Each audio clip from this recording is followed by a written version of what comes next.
Hello everyone, I am पारस। तो start करते हैं। हमको लास्ट लेक्चर में ये पता चल चुका था कि हमारे पास जो एटम होता है उसके अंदर सब एटॉमिक पार्टिकल होते हैं, इलेक्ट्रॉन, प्रोटॉन और न्यूट्रॉन। ठीक है, तो इलेक्ट्रॉन, प्रोटॉन, न्यूट्रॉन का अरेंजमेंट क्या होता है एक एटम के अंदर, उसके बारे कई सारी थियरीज आई जिनको हम आज कवर करेंगे। ठीक है, तो एक बार देख लो कि थियरीज किसके बाद कौन सी आई। ठीक है, तो पहली आई थी हमारे पास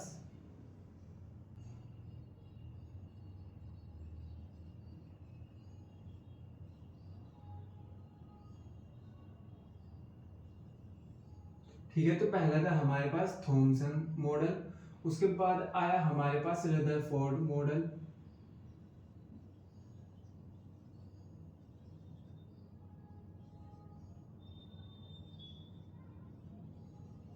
उसके बाद आया हमारे पास बोहर मॉडल।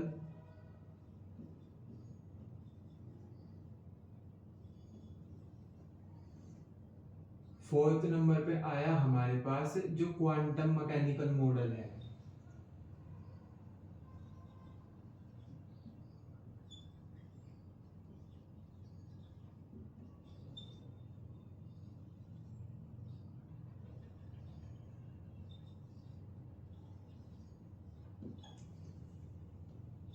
ठीक है, तो जो हमारे पास एटम के अंदर इलेक्ट्रॉन, प्रोटॉन, न्यूट्रॉन के अरेंजमेंट को बताते हैं, वो हमारे पास फर्स्ट मॉडल है थॉमसन थॉमसन का मॉडल। सेकंड है रदरफोर्ड का मॉडल था। थर्ड नंबर पे आया हमारे पास बोहर्स मॉडल। फिर आया हमारे पास जो अभी चल रहा है quantum mechanical model of atom. ठीक है, तो ये सब के सब अरेंजमेंट बताते हैं हमको इलेक्ट्रॉन, प्रोटॉन, न्यूट्रॉन का एक एटम के अंदर। ठीक है, तो ये डिस्कस करने से पहले आप एक छोटी सी चीज और देख लो कि एटॉमिक नंबर क्या होता है और मास नंबर क्या होता है।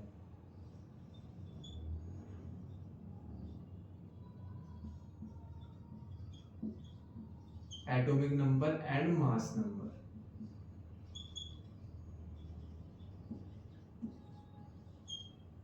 ठीक है,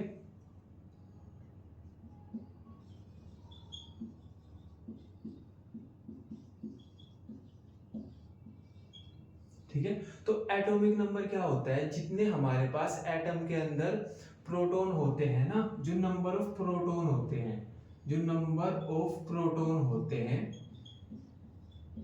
एक एटम के अंदर, उसको हम बोल देते हैं एटॉमिक नंबर। ठीक है, एक एटम के अंदर जितने प्रोटॉन हैं उसी को बोल देंगे हम एटॉमिक नंबर। ठीक है, और इसको हम डिनोट करते हैं जेड से। ठीक है, फिर होता है हमारे पास मास नंबर। क्या है हमारे पास मास नंबर, क्या होता है। ठीक है, तो मास नंबर जो हमारे पास प्रोटॉन होते हैं और जो न्यूट्रॉन होते हैं, उन दोनों को जब हम ऐड करते हैं तो हमारे पास मास नंबर आ जाता है। ठीक है, तो हम बोल देंगे कि number of proton plus number of neutron. ठीक है ना, और इसको हम डिनोट करते हैं ए से। इसको हम डिनोट करते हैं ए से। तो इसका जो सिंबल हम लगते हैं, भाई हमारे पास कोई भी एटम है, उसको मान लिया हमने एक्स, हमारे पास कोई भी एटम है। ठीक है, तो हम इसको ऐसे डिनोट करते हैं कि जो हमारे पास मास नंबर होता है जिसको हम ए से डिनोट करते हैं, उसको तो लिखते हैं हम यहाँ पे अपर साइड में। ठीक है, और जो एटॉमिक नंबर होता है जिसको हम जेड से डिनोट करते हैं, उसको लिखते हैं हम लोअर साइड पे। ठीक है, एग्जाम्पल ले लो। एग्जाम्पल जैसे ऑक्सीजन है, इसका जो एटॉमिक नंबर होता है वो होता है 8, और जो इसका मास नंबर होता है या एटॉमिक मास होता है वो होता है 16। ठीक है, तो तुम्हें सिंपल ये याद रखना कि जो एटॉमिक नंबर होता है वो उसके प्रोटॉन होते हैं एटम के अंदर। ठीक है, उन्हीं को हम एटॉमिक नंबर बोल देते हैं। ठीक है, और जो मास नंबर होता है उसमें हम जो प्रोटॉन है उनको न्यूट्रॉन के साथ ऐड कर देते हैं और उसको बोल देते हैं मास नंबर। ठीक है, क्या ये चीज क्लियर है, क्या है ना। ठीक है, अब एक पॉइंट और आता है हमारे पास, आइसोटोप्स क्या होते हैं। आइसोटोप्स क्या होते हैं, तो आइसोटोप इसको ऐसे समझ लो, आइसोटोप्स। आइसोटोप्स क्या होते हैं? तो जिनका एटॉमिक नंबर जो है वो तो हो जाए सेम और जो मास नंबर है वो हो जाए डिफरेंट। जिनका एटॉमिक नंबर तो हो जाए सेम और मास नंबर हो जाए डिफरेंट। कैसे? जैसे हमारे पास हाइड्रोजन का एग्जांपल ले लेते हैं। जैसे हमारे पास हाइड्रोजन है, सबका एटॉमिक नंबर है 1, लेकिन एक का जो मास नंबर है वो 1 है, दूसरे का 2 है और तीसरे का 3 है। तो इसको बोल देंगे हम प्रोटियम, ड्यूटेरियम और ट्राइटियम। ठीक है, तो ये हमारे पास हाइड्रोजन के आइसोटोप्स हो गए, है ना भाई। हमारे पास आइसोटोप्स क्या होते हैं? जिनका एटॉमिक नंबर सेम हो। भाई एटॉमिक नंबर तीनों का 1 ही है, मतलब सेम है, और मास नंबर डिफरेंट हो, मास नंबर तीनों का डिफरेंट है। ठीक है, तो इनको बोल देंगे हम आइसोटोप्स। ठीक है, तो इसको बोलते हैं हम प्रोटियम, इसको बोलते हैं ड्यूट्रियम, इसको बोलते हैं ट्राइटियम। ठीक है, इसको हम T से भी दिखा देते हैं, इसको हम D से दिखा देते हैं। ठीक है, तो ये चीज समझ आ गई क्या आपको कि आइसोटोप्स क्या होते हैं हमारे पास, है ना। ठीक है, आइसोटोप समझ आ गई, है ना। एक होते हैं आइसोबार।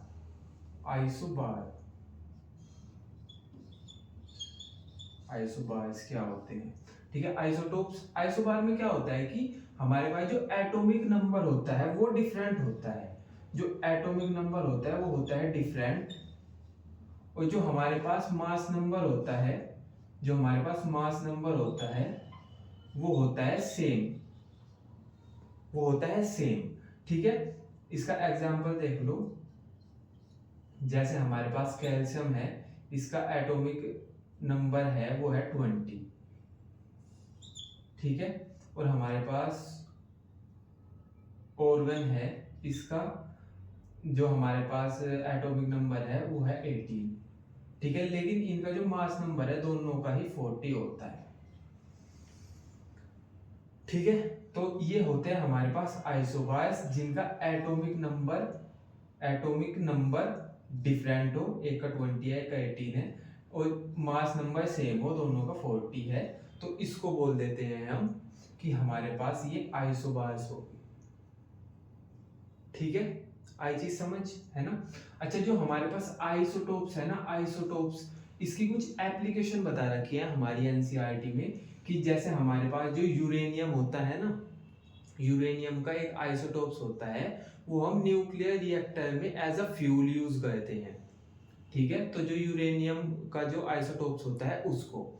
ठीक है, एक होता है हमारे पास जो आयोडीन का आइसोटोप होता है, उसको हम गोइटर डिजीज हो जाती है ना हमारे गले में, है ना, तो गोइटर डिजीज में काम आता है हमारे पास आयोडीन का जो आइसोटोप्स है। ठीक है, और एक बोल रखा है एनसीईआरटी ने कि जो हमारे पास कोबाल्ट का आइसोटोप्स है, वो कैंसर की जो कैंसर डिजीज है उसकी ट्रीटमेंट में यूज होता है हमारे पास। ठीक है, ठीक है ना।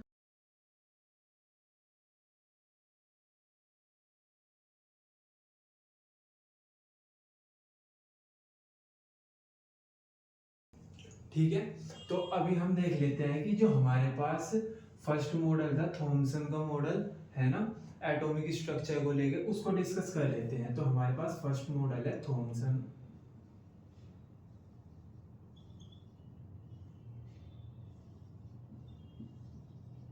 ठीक है, तो जो हमारे पास थॉमसन थे वो बोलते थे कि हमारे पास जो एटम होता है ना वो स्फेरिकल शेप का होता है। एटम हमारे पास स्फेरिकल शेप का होता है, और जो उसका मोस्ट ऑफ पॉजिटिव चार्ज होता है, जो ज्यादातर उसका पॉजिटिव चार्ज होता है, वो यूनिफॉर्मली डिस्ट्रीब्यूटेड होता है। कैसे? उन्होंने बोला कि हमारे पास जो एटम है वो स्फेरिकल शेप का है, और जो पॉजिटिव चार्ज होता है एटम के अंदर, जो प्रोटॉन होते हैं, वो ऐसे यूनिफॉर्मली डिस्ट्रीब्यूटेड होते हैं। ठीक है, और इलेक्ट्रॉन इनके बीच में एम्बेडेड होते हैं, धसे हुए होते हैं। ठीक है, इलेक्ट्रॉन या नेगेटिव चार्ज है ना, ठीक है। तो इलेक्ट्रॉन कुछ ऐसे होते हैं। तो इन्होंने सिंपल ये बोल दिया कि जो हमारे पास एटम होता है ना, वो हमारे पास स्फेरिकल होता है, ठीक है। और जो हमारे पास पॉजिटिव चार्ज होता है उसमें मतलब प्रोटॉन, वो यूनिफॉर्मली डिस्ट्रीब्यूटेड होते हैं पूरे एटम के अंदर, है ना। और जो इलेक्ट्रॉन होते हैं वो एम्बेडेड होते हैं हमारे पास इनके बीच बीच में, जो हमारे पास प्रोटॉन्स होते हैं, ठीक है। इसने एग्जांपल दिया कि हमारे पास जैसा वाटरमेलन होता है ना, तरबूज, जो उसमें रेड वाला पार्ट होता है उसको तो बोल दिया इन्होंने प्रोटॉन, और जो जो सीड्स होते हैं उसमें ब्लैक, उनको बोल दिया इन्होंने इलेक्ट्रॉन, ठीक है। तो यहाँ पे इन्होंने ऐसे बोल दिया कि ये तो हो गया प्रोटॉन और ये हो गया हमारे पास इलेक्ट्रॉन, इलेक्ट्रॉन, ठीक है। तो इन्होंने सिंपल बस इतनी सी चीज बोल दी थी हमको, ठीक है ना। तो अब हमको इससे फायदा क्या हुआ, अब इससे इसका एक प्लस पॉइंट हमको ये मिला कि चलो ये तो प्रूफ कर दिया इन्होंने कि हमारे पास जो एटम होता है वो न्यूट्रल है, मतलब स्टेबल है, क्योंकि इन्होंने बोल दिया कि पॉजिटिव भी होता है नेगेटिव भी होता है। तो एटलीस्ट हमको इतना तो हो गया कि इन्होंने हमको ये बता दिया कि हाँ, जो हमारे पास एटम है वो न्यूट्रल ही होता है, ठीक है। उसमें पॉजिटिव भी होते हैं नेगेटिव भी होते हैं। इन्होंने बस इस चीज का हमको ये फायदा हुआ, ठीक है। इनकी जो लिमिटेशन थी, लिमिटेशन ये थी कि ये बात तो सही बोल रहे थे कि भाई प्रोटॉन भी है हमारे पास, इलेक्ट्रॉन भी है एटम के अंदर, एटम स्फेरिकल भी है, लेकिन इन्होंने ना इनकी सही पोजीशन नहीं बताई, मतलब जो इलेक्ट्रॉन और प्रोटॉन का सही डिस्ट्रीब्यूशन है हमारे पास एटम के अंदर, ये वो नहीं बता पाए हमको, ठीक है ना, ये चीज समझ आई ना, ठीक है। तो अभी हम इन पॉइंट्स को लिख लेते हैं। तो ये कुछ पॉइंट्स थे जो मैंने अभी आपको एक्सप्लेन किए हैं। पहला है कि an atom possesses a spherical shape, हमने देखा था कि भाई कुछ ऐसा ऐसा मॉडल दिया था ना इन्होंने कि उसमें ऐसे पॉजिटिव चार्ज है यूनिफॉर्मली डिस्ट्रीब्यूटेड, और उसके बीच बीच में हमारे पास इलेक्ट्रॉन एम्बेडेड है, ठीक है। तो ऐसा कुछ बताया था ना इन्होंने, ठीक है। तो वही है an atom possesses a spherical shape, की हमारे पास जो एटम होता है वो स्फेरिकल शेप का होता है और जिसकी रेडियस होती है 10⁻⁻10 मीटर, मतलब बहुत ही छोटी होती है, ठीक है। In which the positive charge is uniformly distributed, जो हमारे पास पॉजिटिव चार्ज है वो यूनिफॉर्मली डिस्ट्रीब्यूटेड है, and electrons embedded into it, जिसके बीच बीच में इलेक्ट्रॉन धसे हुए हैं, ठीक है ना। सेकंड पॉइंट है कि इसको हम प्लम पुडिंग मॉडल बोल देते हैं, या resin model, resin pudding model बोल देते हैं, या वाटरमेलन मॉडल बोल देते हैं, ठीक है। अब इससे हमको फायदा क्या हुआ, इन्होंने successfully explain the overall neutrality of atom, मतलब इन्होंने जो एटम की न्यूट्रलिटी होती है ना उसको सक्सेसफुली एक्सप्लेन कर दिया। अब हमको ये पता चला कि पता तो हमको पहले भी था, लेकिन अब हमको प्रूफ मिल गया उस चीज का कि हमारे पास जो एटम होता है वो न्यूट्रल होता है, ठीक है। अब इनकी जो लिमिटेशन थी वो देख लो, distribution of electrons and positive charge are very different from the proposed in their model, जो इनके मॉडल में डिस्ट्रीब्यूशन था ना पॉजिटिव और नेगेटिव चार्ज का, वो बहुत अलग था, ऐसा कुछ नहीं होता है, ठीक है। इससे बहुत अलग डिस्ट्रीब्यूशन होता है हमारे पास जो इलेक्ट्रॉन प्रोटॉन न्यूट्रॉन का होता है एक एटम में, ठीक है। तो ये हमारे पास लिमिटेशन होगी, बहुत बेसिक सा मॉडल है। इसके बाद हमारे पास आया जो मॉडल है वो है रदरफोर्ड्स मॉडल, ठीक है। तो अभी हम फिर चलते हैं रदरफोर्ड मॉडल की तरफ, ठीक है।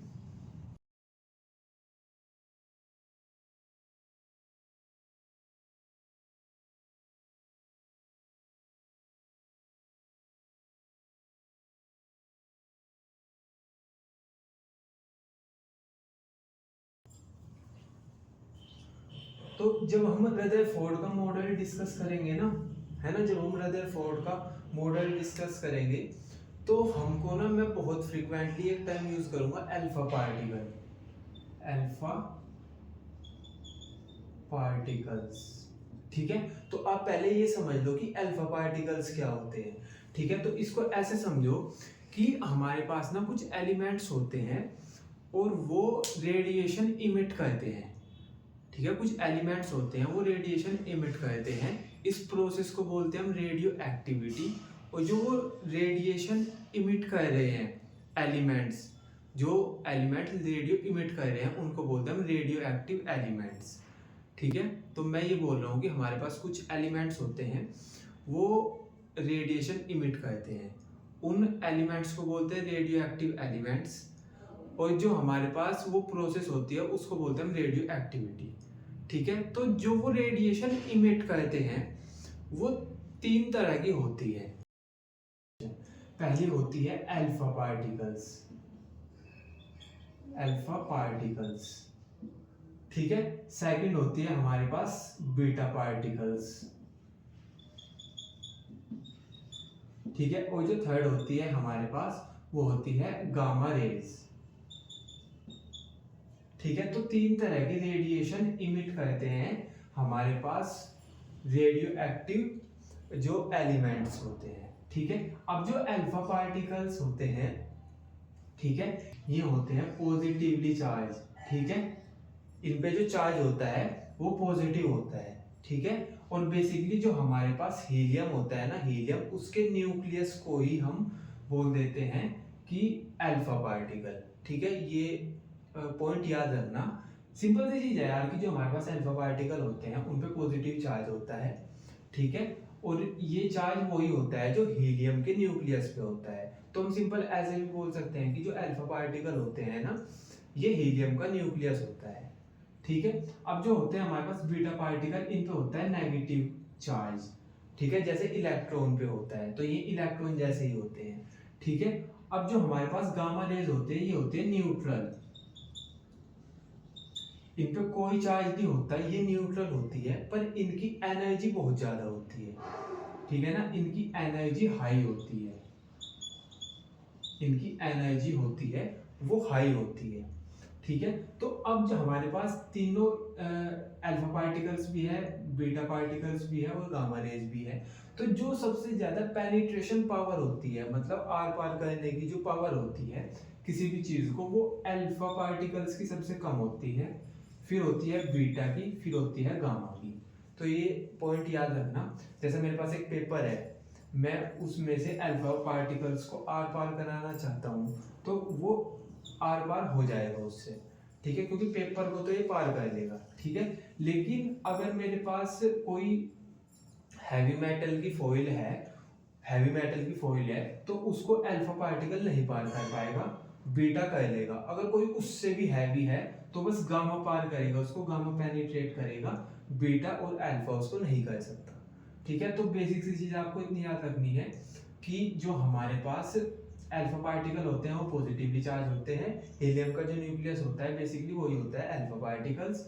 ठीक है, जो बीटा पार्टिकल्स होते हैं वो नेगेटिवली चार्ज होते हैं। ठीक है, जैसे इलेक्ट्रॉन होता है, और जो गामा रेज होती है ये न्यूट्रल होती है, इनमें कोई पार्टिकल नहीं होता। ठीक है, इनमें कोई पार्टिकल नहीं होता। ठीक है, इनमें कोई पार्टिकल नहीं होता। हमारे पास जो गामा रेज होती हैं ये न्यूट्रल होती है और इनकी एनर्जी हाई होती है। ठीक है, और एनर्जी क्योंकि इनकी हाई होती है इसीलिए इनकी पेनिट्रेशन पावर है जो वो गामा रेज की सबसे ज्यादा होती है। ठीक है, तो ये समझ आ गया ना आपको कि अल्फा पार्टिकल्स क्या होते हैं। ठीक है, अब आते हैं हम रदरफोर्ड मॉडल्स पर।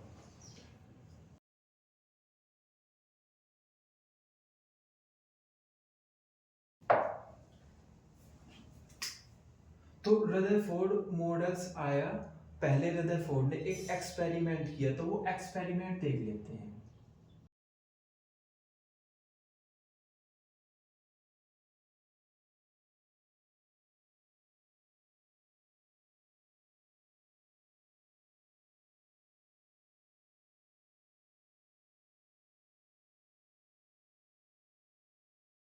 रदरफोर्ड ने एक्सपेरिमेंट किया, उन्होंने क्या किया, एक सोर्स लिया अल्फा पार्टिकल्स का, मतलब अल्फा पार्टिकल्स जो एलिमेंट इमिट करते हैं उनको लिया। तो मैं बेसिकली ऐसे बोल सकता हूँ क्या कि उन्होंने कुछ रेडियो एक्टिव एलिमेंट्स लिए। ठीक है, तो उन्होंने एक सोर्स लिया,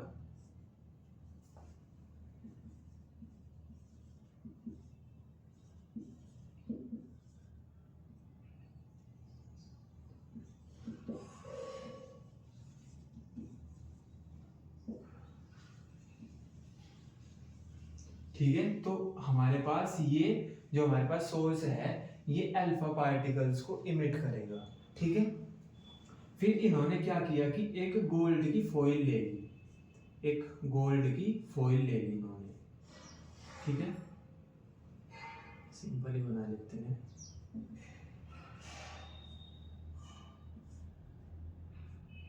इन्होंने एक गोल्ड की फॉइल ले ली, ठीक है, और इधर की साइड उसके,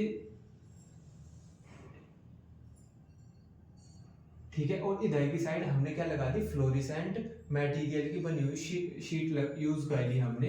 फ्लोरेसेंट मटेरियल होता है हमारे पास जैसे जिंक सल्फाइड। होता क्या है कि जब इस मटेरियल से आके कोई भी चीज टकराती है तो ये ग्लो करने लगता है। तो हमको ये पता चल जाता है कि जैसे यहाँ से ग्लो किया है तो हमको ये पता चल गया कि इधर से कोई चीज आई होगी और वो यहाँ पे हीट करी उसने और ये ग्लो करने लगा, ठीक है।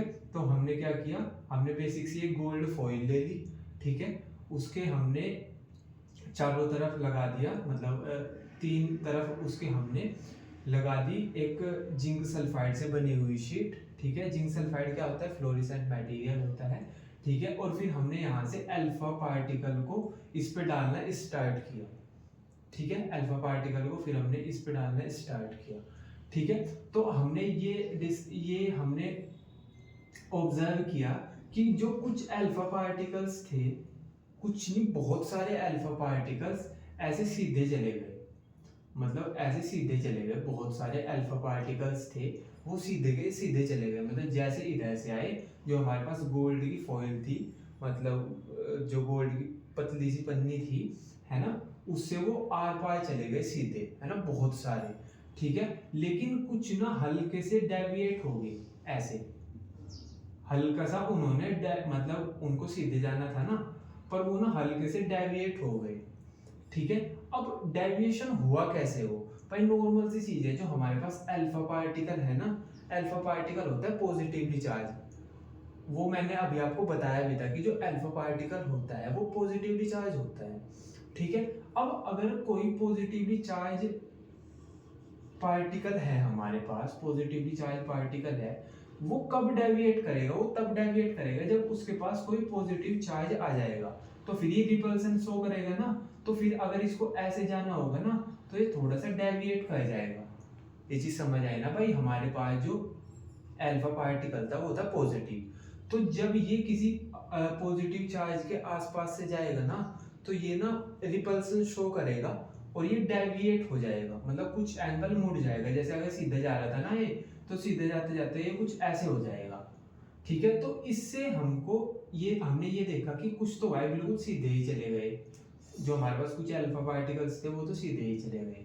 अब सीधे चले गए, इस बात का क्या मतलब है कि जो हमारे पास एटम है ना, उसका मैक्सिमम जो पार्ट है वो एम्प्टी है, खाली है वो, इसीलिए तो भाई इसीलिए तो अल्फा पार्टिकल सीधे के सीधे चले गए, ठीक है। लेकिन कुछ हमारे पास जो अल्फा पार्टिकल थे वो डिफ्लेक्ट हो गए कुछ एंगल पे, ठीक है। तो इससे हमें ये पता चला कि भाई वहां पे कुछ ना कुछ पॉजिटिव चार्ज भी प्रेजेंट है, जिसकी वजह से जो हमारे पास अल्फा पार्टिकल थे वो रिपल्सन हुआ दोनों में और वो थोड़ा सा डेविएट हो गए, ठीक है। फिर बहुत ही कम पार्टिकल, जैसे मैं बोल दूं कि अगर हमने 12,000 अल्फा पार्टिकल्स इस पे डाले तो उनमें से कोई एक जैसे आया वो वैसे ही वापस चला गया, जैसे आया वो वैसे ही वापस चला गया। अब इस बात का क्या मतलब है, इस बात का मतलब ये है कि हमारे पास वो किसी ऐसी चीज से टकराया जो बहुत डेंस है और पॉजिटिव है, ठीक है, और वो उससे टकरा के वापस चला गया, ठीक है। तो ये हमारे पास एक्सपेरिमेंट था रदरफोर्ड का। हमने 3 बातें ऑब्जर्व करी कि कुछ अल्फा पार्टिकल्स तो सीधे चले गए, ठीक है। इससे तो हमको ये पता चलता है कि जो हमारे पास एटम का मैक्सिमम पार्ट खाली है, कुछ पार्टिकल थोड़े से डेविएट हो गए, है ना। तो हमको पता चला कि यार इसके अंदर कुछ पॉजिटिव चार्ज हो सकता है, लेकिन बहुत ही कम पार्टिकल्स ऐसे जैसे गए थे वैसे के वैसे ही वापस आ गए, ठीक है। तो इस एक्सपेरिमेंट का कंक्लूजन क्या निकला वो देख लेते हैं हम, ठीक है। तो देख लेते हैं ये हमारे पास हमने एक्सपेरिमेंट में क्या किया और क्या ऑब्जर्व किया, वो है most of the fast alpha particle passed straight through the gold foil. तो जो ज़्यादातर हमारे पास अल्फा पार्टिकल्स थे वो स्ट्रेट ही पास हो गए हमारे पास जो गोल्ड फॉइल थी उसमें से। ठीक है, पहली चीज हमने ये नोटिस की। फिर some of alpha particles were deflected by the foil by small angle. कुछ जो हमारे पास अल्फा पार्टिकल्स थे वो हल्के से डिफ्लेक्ट हो गए एक एंगल पे। ठीक है, ये सेकंड पॉइंट। थर्ड हमने ऑब्जर्व किया कि जो हमारे पास 1 आउट ऑफ एवरी 12,000 पार्टिकल्स, किन्हीं 12,000 में से एक पार्टिकल अल्फा पार्टिकल रिबाउंड हो गया, मतलब टकरा के वापस आ गया। ठीक है, तो ये 3 पॉइंट हमने ऑब्जर्व किए और ये 3 पॉइंट ऑब्जर्व करने के बाद रदरफोर्ड ने अपने मॉडल में क्या क्या बोला वो मैंने यहाँ पे लिख दिया। तो ये बोलते the positive charge and most of the mass of atom. जो हमारे पास एटम का जितना भी पॉजिटिव चार्ज है और जो उसका मोस्ट ऑफ द मास है वो सारा हमारे पास एक डेंस कंसंट्रेटेड रीजन में है। ठीक है, जिसको हमने बोल दिया न्यूक्लियस। ठीक है, उस रीजन को हमने बोल दिया न्यूक्लियस। मतलब हमने बोला कि जितना भी एटम के पास पॉजिटिव चार्ज है और जो मोस्ट ऑफ द उसका मास है वो एक ही रीजन में है जिसको हमने न्यूक्लियस बोल दिया। ठीक है, फिर सेकंड पॉइंट है the nucleus is surrounded by electron. जो हमारे पास न्यूक्लियस है जहाँ पे सारा चार्ज है और मोस्ट ऑफ द मास है वो सराउंडेड है इलेक्ट्रॉन से, है ना। मतलब इलेक्ट्रॉन उसके चारों तरफ मूव कर रहे हैं। ठीक है, surrounded by electron that move around the nucleus, है ना। तो न्यूक्लियस के चारों तरफ मूवमेंट हो रही है हमारे पास इलेक्ट्रॉन की। ठीक है, with a very high speed in a circular path cold orbit. तो जो हमारे पास न्यूक्लियस है उसके चारों तरफ एक सर्कुलर पाथ में बहुत हाई स्पीड से इलेक्ट्रॉन मूव कर रहे हैं। ठीक है, और वो जो सर्कुलर पाथ है उसको हमने ऑर्बिट बोल दिया। ठीक है, थर्ड पॉइंट है कि electron and the nucleus are together by electrostatic force of attraction. ये बोलते कि जो हमारे पास सेंटर में न्यूक्लियस है और जो उसके चारों तरफ मूवमेंट हो रही है इलेक्ट्रॉन की वो आपस में बंधे हुए हैं इलेक्ट्रोस्टैटिक फोर्स से। ठीक है, इन्होंने ये चीज बोल दी। इन्होंने बोला कि हमारे पास जो सेंटर में तो हमारे पास न्यूक्लियस हो गया। ठीक है, और ये जो इलेक्ट्रॉन ये मूव कर रहे हैं न्यूक्लियस के चारों तरफ। ठीक है, तो ये ऐसा बोलते कि जो हमारे पास ये इलेक्ट्रॉन है ना ये इस न्यूक्लियस के साथ बंधा हुआ है ये इलेक्ट्रोस्टैटिक फोर्स से। ठीक है, और ये इसीलिए मूव कर रहा है। ठीक है, ठीक है, तो ये हमारे पास रदरफोर्ड मॉडल के जो कुछ पॉइंट्स थे ये हो गए। अब हम ना इनकी ना लिमिटेशन देखेंगे कि ये वाला जो मॉडल है हमारे पास ये फेल क्यों कर गया। ठीक है, तो लिमिटेशन देख लेते हैं।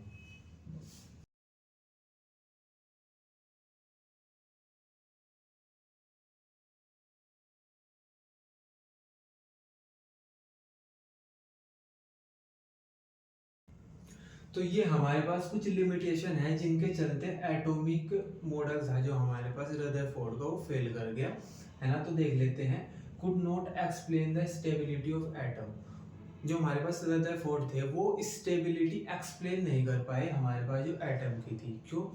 क्योंकि एक तो जो उन्होंने वो बताया था ना कि भाई न्यूक्लियस है और न्यूक्लियस के चारों तरफ इलेक्ट्रॉन घूम रहा है, तो और उन्होंने बोल दिया था कि इनके बीच में अट्रैक्शन फोर्स है ना, जो इनको बांध के रखती है। लेकिन जब उनके बीच में अट्रैक्शन फोर्स है तो वो तो मिल जाएंगे ना।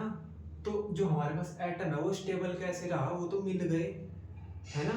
ठीक है, एक चीज। सेकंड, हमको ये बोल दिया था कि जो हमारे पास मैक्सवेल थे वो उन्होंने काफी काम किया हुआ था जो हमारे पास इलेक्ट्रोमैग्नेटिक थियरी है। तो उन्होंने ये बोला था कि जब भी कोई चार्ज पार्टिकल एक्सक्लेरेट करता है ना तो वो एनर्जी इमिट करता है।